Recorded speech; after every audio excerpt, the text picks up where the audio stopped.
Assalamualaikum warahmatullahi taala wabarakatuh. Jadi bertemu kembali kita dalam siri pengajian kitab Ihya Ulumuddin karangan Al-Imam Al-Ghazali. Masih lagi dalam bab 1, iaitu keutamaan mengajar. Ayat-ayat yang berkaitan dengan keutamaan mengajar ialah nanti saya akan bacakan. Terlebih dahulu kita akan sama-sama menghadiahkan pahala Al-Fatihah kepada pengarang kitab kita, iaitu Hujjatu atau Syekhul Islam sedunia pada zaman beliau, iaitu Al-Imam Al-Ghazali. A'udzubillahi minasyaitonirrajim. Bismillahirrahmanirrahim. Alhamdulillahi rabbil alamin arrahmanir rahim maliki yaumiddin. Iyyaka na'budu wa iyyaka nasta'in. Ihdinas siratal mustaqim.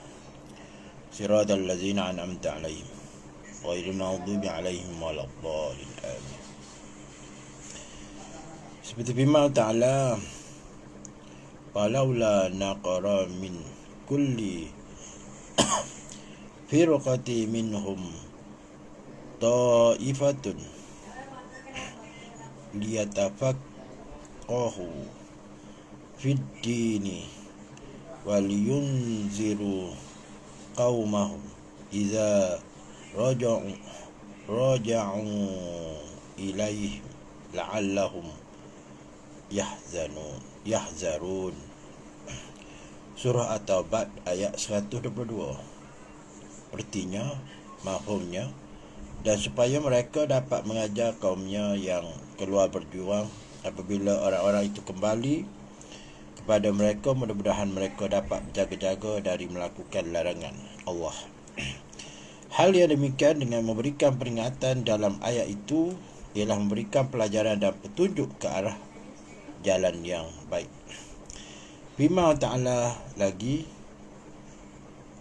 "Wa iz akhadallahu mitsaqal ladzi autul kitaba litubayyizunahu linnasi wa la taktumunahu."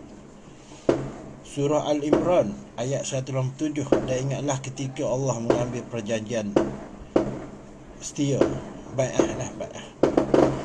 daripada orang-orang yang telah diberikan kitab, iaitu demi sungguhnya hendaklah kamu menerangkan isi kitab itu kepada umat manusia, dan jangan sekali-kali kamu menyembunyikannya.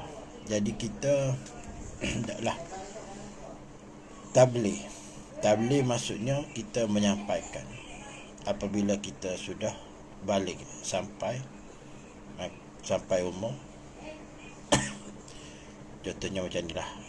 Kita ambil daripada peristiwa baginda Rasulullah 25 menerima wahyu yang pertama, iaitu surah Al-Alaq, Iqra bismi rabbikal ladzi khalaq.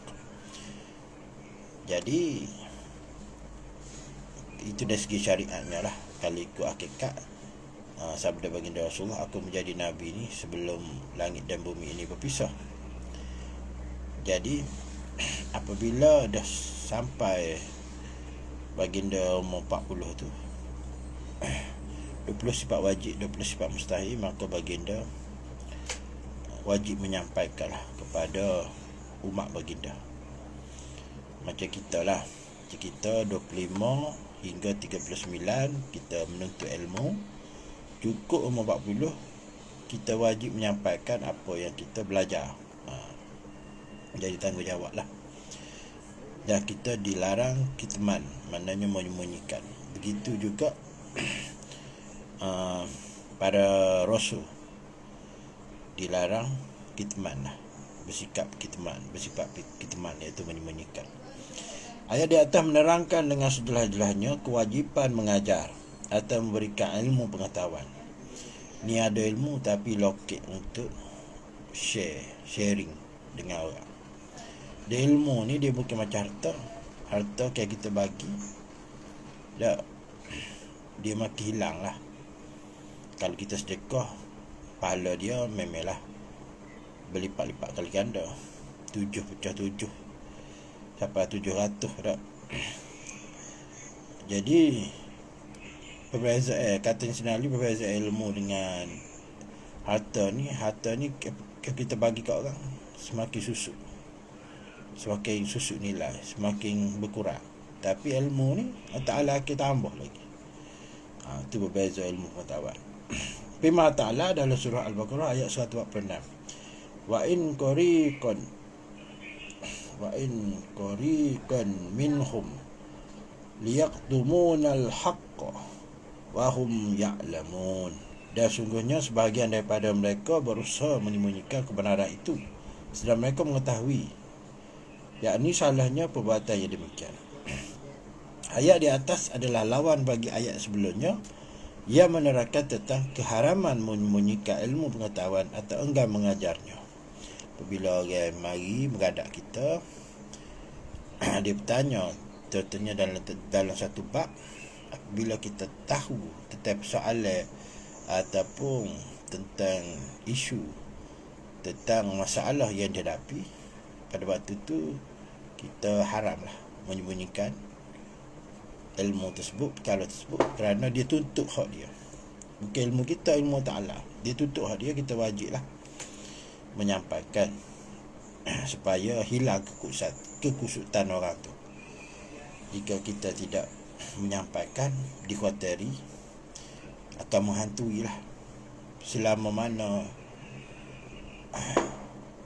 dia memikirkan masalah tersebut, mengganggu pekerjaan dia lah, mengganggu hidup dia. Jadi kita tolong rungkai itu satu penyelesaian bagi dia lah, satu kesenangan, satu kelapangan bagi dia. Sebagaimana firman Ta'ala dalam bab saksi, wa man yaktumha fa innahu asimun qalbuhu. Artinya, maksudnya, dan siapa yang menyembunyikannya, persaksian, yakni persaksian, maka sungguhnya ia adalah orang yang berdosa hatinya. Al-Baqarah ayat 283. Firman Allah SWT lagi, wa man ahsanul qawlan mimma da'a ila Allahi wa amila solihah. Maksudnya, dan tidak ada yang lebih baik perkataannya daripada orang yang menyeru kepada, yakni mengesahkan dan mematuhi perintah Allah serta ia sendiri mengerjakan amal yang soleh. Al-Fusilat ayat 33. Juga firman-Nya, ad'u ila sabili rabbika bil hikmati wal mau'izatil hasanah. Artinya, serulah ke jalan Tuhanmu, yakni wahai Muhammad, dengan hikmah, kebijaksanaan dan nasihat pengajaran yang baik. Surah An-Nahl, surah Lebah 225. Hikmah tu kebijaksanaan dah, ditambah lagi kebijaksanaan. Dan firman-Nya pula, wa yu'allimukumul kitaba wal hikmah. Artinya, dan mengajarkan kamu kandungan kitab, yakni Al-Quran serta hikmah, kebijaksanaan. Surah Al-Baqarah 351. Hadis-hadis, dah habis dah dalil Al-Quran, kita pergi pada hadis pula. Ini susunan kitab Ihya ni yang begitu tersusun dan bersistematik. Hadis-hadis yang menerangkan perkara di atas, di antaranya ialah suatu Rasulullah SAW mengutuskan Mu'az bin Jabal ke Yaman. Lalu baginda bersabda, an Mu'azin ni Jabalin an-nabiyya sallallahu alaihi wasallam qulna lahu ya Mu'azzul an yahdiyallah ala yadaika rajulan min ahlil sirki khairul laka min an yakuna laka humrun na'am. Artinya daripada Mu'az bin Jabal bahawa baginda Rasulullah bersabda kepadanya, wahai Mu'az, andai kata Allah Ta'ala memberikan hidayah kepada seorang hasil daripada usahamu, maka itu adalah lebih baik bagimu daripada seluruh dunia dan segala isinya. Hadis ini diriwayatkan oleh Ahmad. Imam Ahmad bin Hanbal ni.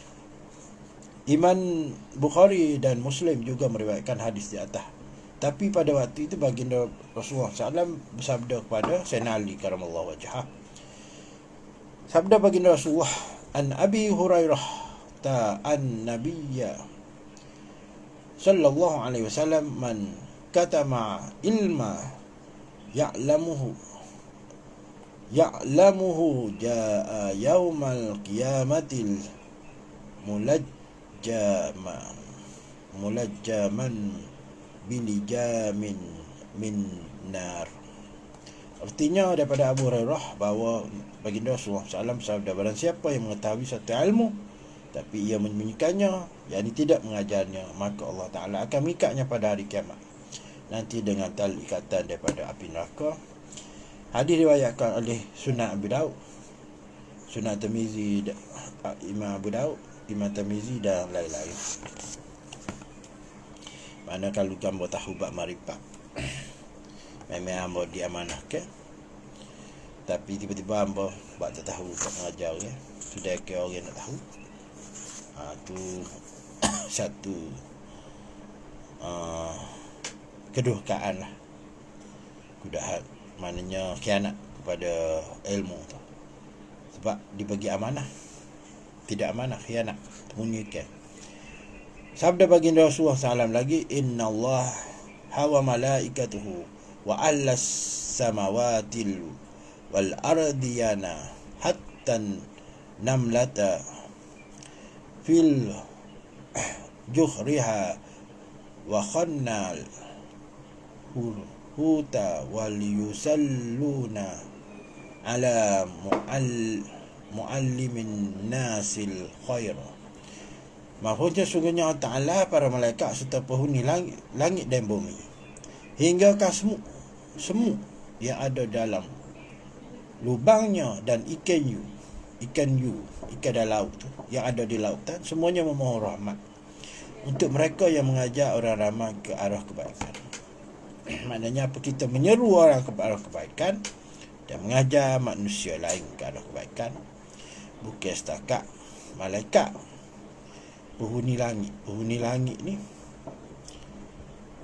ruh-ruh para awliya, ruh-ruh para orang soleh, dan ruh-ruh waliullah di bumi. Sehingga binatang-binatang termasuk semut yang ada di lubang serta ikan yu yang ada di lautan memohon rahmat. Maknanya berdoa untuk kita lah, kerana kita ni menyeru orang ke arah kebaikan. Hadis ni diriwayatkan oleh Imam At-Tirmizi. Baginda sallallahu alaihi wasallam bersabda lagi, an Abi Hurairah anna Rasulullah sallallahu alaihi wasallam qala, idza matal insanu qata'a anhu amalhu illa min salasatin, ila min sadaqatin jariyatin aw ilmin yuntafa'u bihi aw waladin salihin yad'u lahu. Artinya daripada Abu Hurairah bahawa Rasulullah SAW bersabda, apabila seorang manusia itu meninggal dunia, maka putuslah amalannya melainkan 3 perkara. Ini kita biasa dengar, iaitu sedekah jariah, ilmu yang manfaat yang kita ajar pada orang itu, orang amal.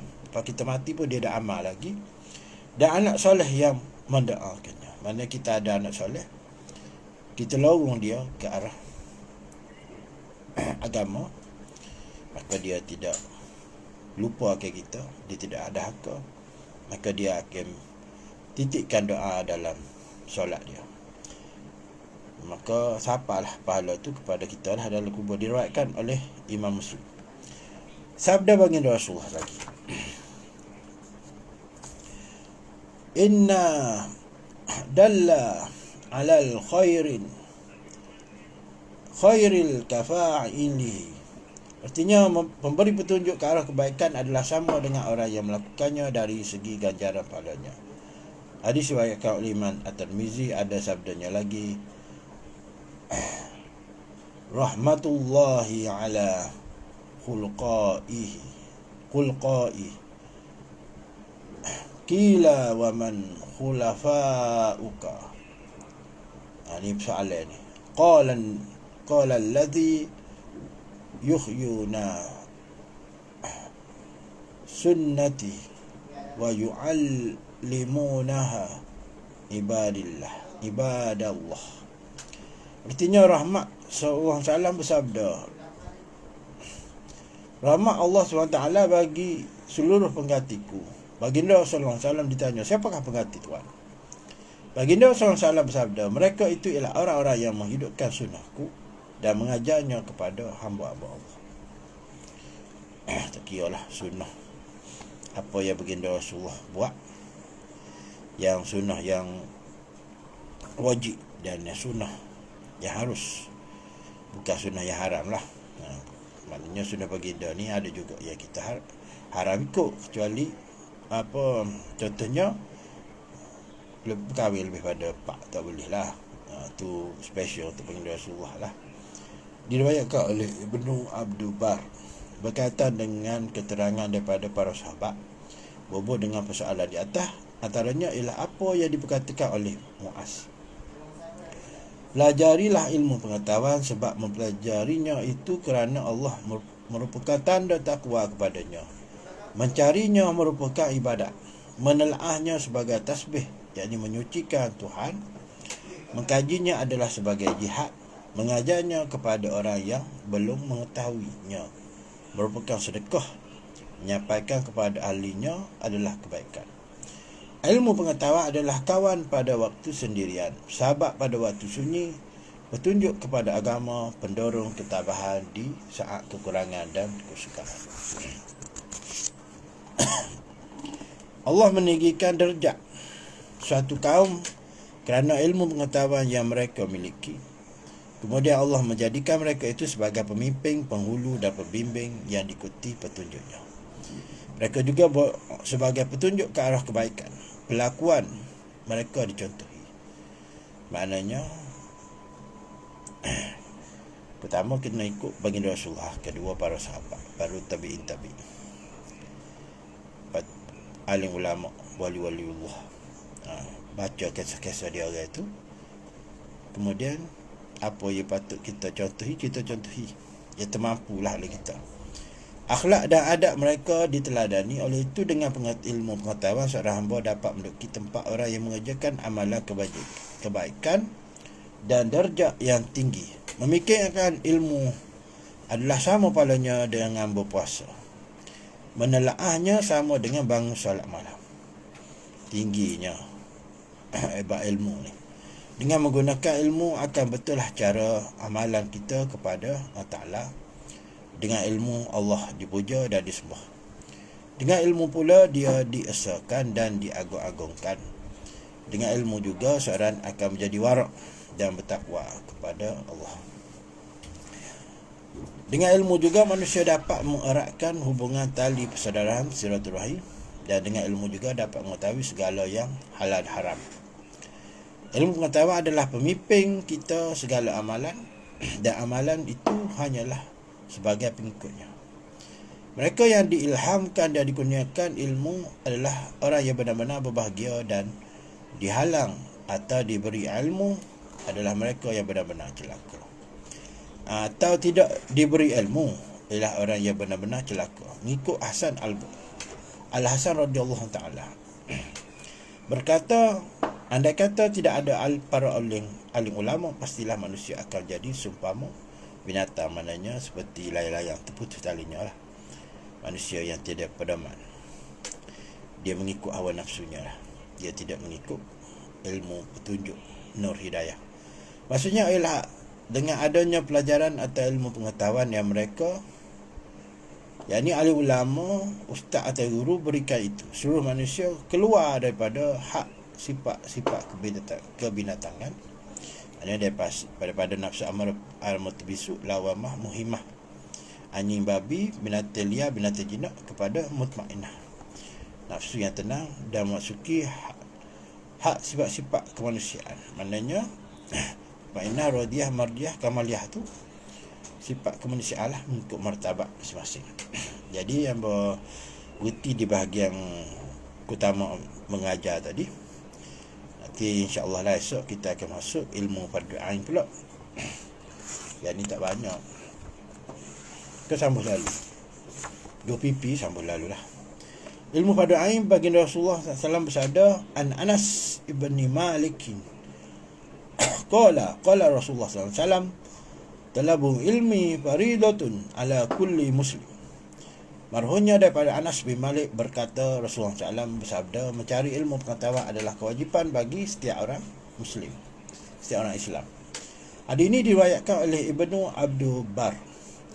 Ilmu fardu ain adalah ilmu segala pengetahuan yang dengannya dapat mengusulkan, mentauhidkan Allah SWT secara benar. Fardu ain ni usul fiqh tasawuf itulah. 3 tu. Kalau kita nak kita ada 3 tu. 3 tu tak boleh bercerak lah. Mengetahui zat serta sifat-sifatnya. Selain itu, daripada ilmu pengetahuan dengan dapat diketahui bagaimana cara beribadat dia yang sebenarnya, dan dengannya juga dapat diketahui mana yang halal dan mana yang haram, juga apa-apa yang diharamkan buat amalat dengannya dan apa-apa yang dihalalkannya. Selain itu, termasuk juga dalam hukum fardu ain ialah hukum yang dapat digunakan untuk mengetahui persoalan hati, qalbu. Bukan kalbu anjing, qalbu, hati. Sifat yang terpuji seperti sabar, syukur, pemurah, berbudi, bergaul dengan baik, benar dalam segala perkara, ikhlas dapat diketahui dengan ilmu. Sifat yang tercela seperti dengki, iri hati, menipu, sombong, menunjuk-nunjuk, pemarah, benci, berseteru ni musuh lah, kikir ni bakhil, kedekut, juga dapat diketahui dengan adanya ilmu. Oleh sebab itu, mengetahui sifat-sifat yang wajib dilakukan sebagaimana yang pertama, dan sifat-sifat yang mesti dijauhi sebagaimana yang kedua. Semuanya itu termasuk dalam hukum fardu ain. Oleh itu, sama juga halnya dengan mempelajari ilmu yang digunakan untuk melalui kebenaran dalam soal akidah. Akidah ni kepercayaan lah, dalam ibadat dan dalam bermuamalah, dalam pergaulan. Jadi habislah bab pertama. Nanti kita masuk bab yang kedua, iaitu akidah Ahlussunnah wal Jamaah. Dia akan pergi pada mengucap syahadatain, iaitu mengucap 2 kalimah syahadah, yang merupakan salah satu daripada rukun Islam. Jadi dalam bulan puasa ni, hamba hanya mampu membuat 2 live saja, kalau tak silap, kerana kekangan masa dan waktu puasa lah. Balik daripada tarawih tu dah penat macam mana, dimai mengatuk. Jadi mana malam 27 tu, yang malam tu lain macam lah, 1 lebih tu tak mengatuk lagi. Ada yang kata malam itu kadar malam 25, tapi ulama mesti kata malam 27 tu. Yang saya nak beritahu ialah akaun Facebook saya, dua-dua tu, Pencuri Baghdad dengan akaun Facebook anak ni Aisyah Safia tu, dua-dua kena blok. Mungkin faktor post COVID kot, artikel ataupun rencana video pasal COVID dia bertentangan dengan WHO, maka dia blok lah. Ni ada agenda Freemason Illuminati lah. Kalau ulah pasal Freemason Illuminati pun panjang lah. Zaman sekarang pun zaman fitnah, di mana kita umat Islam pun tidak dapat beraya seperti biasa, kerana dikawal oleh invisible hand, tangan-tangan ghaib, yang saya yakin dia percaya ni bukan keputusan pimpinan negara, tapi ada orang di sebalik tu yang kita tak nampak. Kita dah tengok tepusan di Pawali, kemudian tahun baru Cina, Goi Pachoy. Kes yang kurang sedikit pada kita, kes yang lebih sedikit pada kita kurang daripada Depok, di mana pada waktu Mahkamah Besar tu, Yisang tu, MCA Berdeham saja kerajaan ikut telunjuk. Tapi malam bagi umat Islam, nak ziarah jiran pun tak boleh. Tapi ada juga ziarah, maksud saya curi-curi lah. Yang tak berigak tu alhamdulillah lah. Yang mana kena tu mana nasib malang lah. Jadi kesimpulannya, saya nampak lah apa yang saya nampak. Saya cerita ikhlas daripada hati saya lah. Siapa-siapa naik sama saja dalam konteks demokrasi. Sebab demokrasi ni acuan penjajah, acuan Yahudi. Sebab kita dah tanda tangan dengan British. Sebalik British tu Yahudi lah. Maknanya pimpinan negara ataupun pemimpin kita ni, maksudnya negara kita ni bukan bebas merdeka sepenuhnya lah. Mana yang tutup kemerdekaan daripada British ni seolah-olah menandangi satu perjanjian lah. Sebab tu kalau kita tengok parti PAS pun dia tak boleh ubah dah ni. Ni ubah RUU pun tak boleh. Nak buat hudud pun tak boleh. Nak buat hudud dalam sekolah lagi tak boleh. Nak bantah judi pun tak boleh. Bantah ketika dia dan pembangkang lain. Ni dalam kerajaan, dia ada kuasa. Tambah ada daripada zaman PH8 kepada 22. Lepas tu tiap bulan tu ada jabatan bertuah. Tambah boleh, nak kurang tak boleh. Seolah-olah ada satu kekangan kuasa. Jadi pendapat saya nya, bukan saya anti demokrasi, cuma saya nak menyediakan satu solution atau jalan penyelesaian. Bahawasanya sebab Lorek mengatasi Al-Quran. Betul macam Patipah kata tu, Lorek mengatasi Al-Quran. Tapi apabila angkat sumpah, kamu menjunjung perlembagaan ataupun undang-undang Lorek tu, senang cerita buang saja undang-undang tu dan buang sistem demokrasi. Aku bukan nak masuk ni, tapi nak menyedarkan umat Islam. Zaman sekarang ialah zaman mim, zaman Imam Mahdi, dan zaman mim, zaman hakikatul Muhammadiyah. Zaman gila-gila orang bercerita tentang baginda Rasulullah dan hakikat baginda Rasulullah tanpa berselindung. Kalau dulu rahsia, sekarang ni meletup. Saya yang mulakan cerita bab Muhammad tu meletup di Aceh, kemudian disusuli dengan isu capal. Kalau ikut upaya Turki Uthmaniyah, kejatuhan Turki Uthmaniyah 1824, dan harus diingat sabda baginda Rasulullah, setiap tahun Allah Ta'ala akan menghantar seorang mujadid. Maknanya mujadid pada zaman ini ialah Imam Mahdi. Tak ada tokoh lain dah. Jadi kalau kita tengok kapal-kapal perang negara asing pun banyak di Laut Cina Selatan, seolah-olah menunggu satu suasana dalam negara kita ni. Seolah-olah dia nak test kalau tutup masjid, jarakkan solat daripada 1 meter ke 2 meter.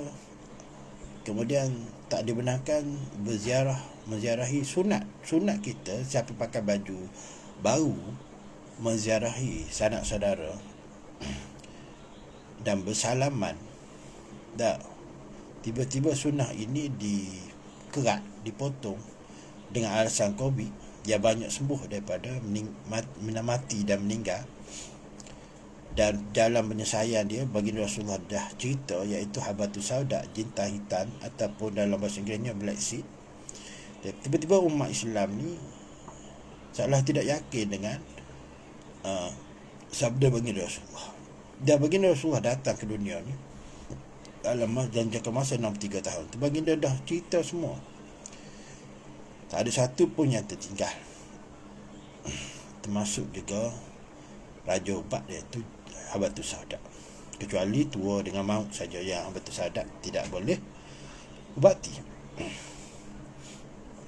Yang lain insya-Allah lah, dengan Black Seed tu, orang putih dah kaji, dah banyak video, hamba rasa 2 dah tersebar, tentang kajian profesor, saintis perubatan, ahli farmasi dan ahli medikal, tentang kemujaraban Habatus Sauda ni. Bagaimana 1400 tahun lebih Rasulullah dah cerita barang ni. Maknanya Rasulullah tu tidak berkata dengan hawa nafsunya, melainkan dengan wahyu yuha. Dan jikalau saintis yang tadi berjumpa dengan hadis baginda Rasulullah, insya-Allah dia akan peluk Islam. Iaitu bagaimana Rasulullah ni tahu tentang suatu perkara. Tak tahu apa sebab. Tumbuh-tumbuhan tu daripada nur dia, alam ni daripada nur dia. Tentulah dia lebih mengetahui. Sebab firman di kursi itu, ana kuntu kazan mahfian, aku ialah gudang perbenaraan yang tersembunyi. Jika Ali itu pintu ilmu, aku itu gudang. Jika aku gudang ilmu, Ali itu pintunya. Maknanya baginda Rasulullah ni gudang. Gudang bukan sekat gudang ilmu, gudang segala gudang. Jadi sampai bila rakyat Malaysia akan bersabar setelah 2 kali beraya PKP? Dan orang Melayu, orang Islam, tahap kesabaran mereka amat tinggi. Dan jikalau umat Islam tak sedar lagi, di mana kalau kita tengok di Bukit Jalil tu ada pejabat ataupun bangunan Freemason Illuminati.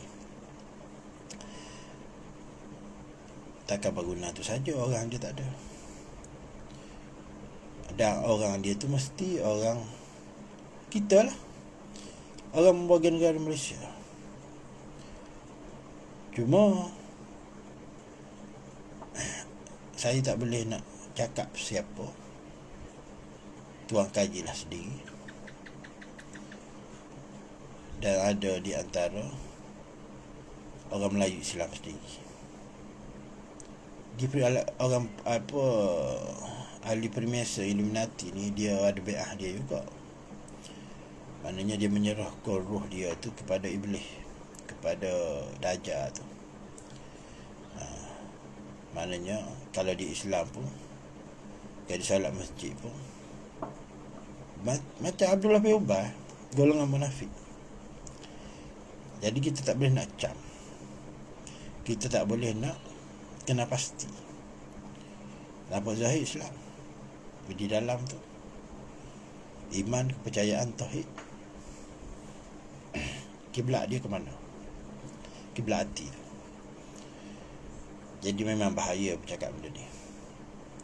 Tapi nak tak nak, saya terpaksa sampaikan supaya terjawab persoalan tuan-tuan dan puan-puan, mengapa kerajaan hari ni seolah-olah kita ni di bawah, lebih teruk pada DAP lah.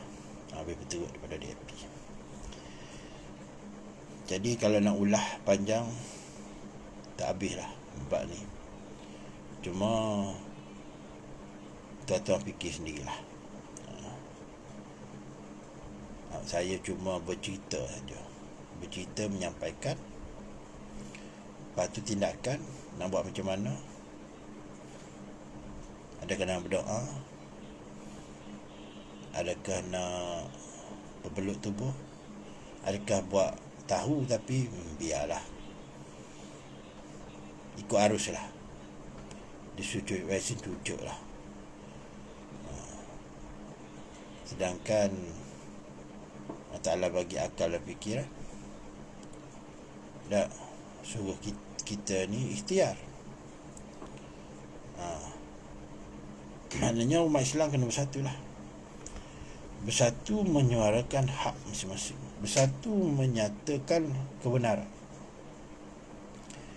Sama-sama umat Islam bangkit daripada kemunafikan atau fitnah Dajjal akhir zaman. Ini fitnah Dajjal lah ni. Sebab baginda Rasulullah tak pernah solat jarak. Sebab solat rapat-rapat jemaah tu banyak fadilat dia. Dari segi saing, saya dah cerita. Kalau yang mana tengok video yang viral saya muzakarah tu,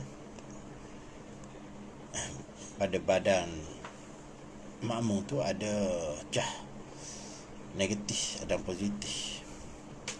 Maknanya apabila bersentuhan bahu tu, mana cah itu mengalir dan menstabilas ataupun menstabilkan, menjadikan imun badan ahli jemaah itu kuat, antibodinya kuat, aura-aura positifnya lebih baik.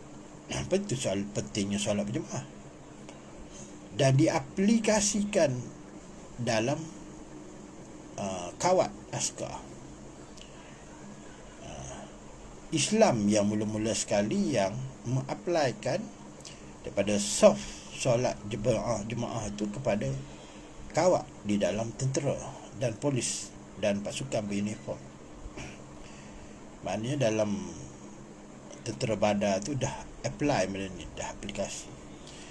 Sebab apabila kita kontak di antara kita umat Islam ni, kita bersyahadah sama, kiblat sama, menimbulkan satu kekuatan. Kita seorang, kita berasa berani tu ada, tapi kurang. Apabila ramai, kita lagi berani. Sebab tu 313 boleh menghadapi 1000 tentera musyrikin Mekah. Jadi saya cuma berdakwah, bercerita. Jadi yang mana ada kekuatan, yang mana ada persatuan NGO tu, fikirlah bagaimana kita nak menghadapi fitnatul kubra.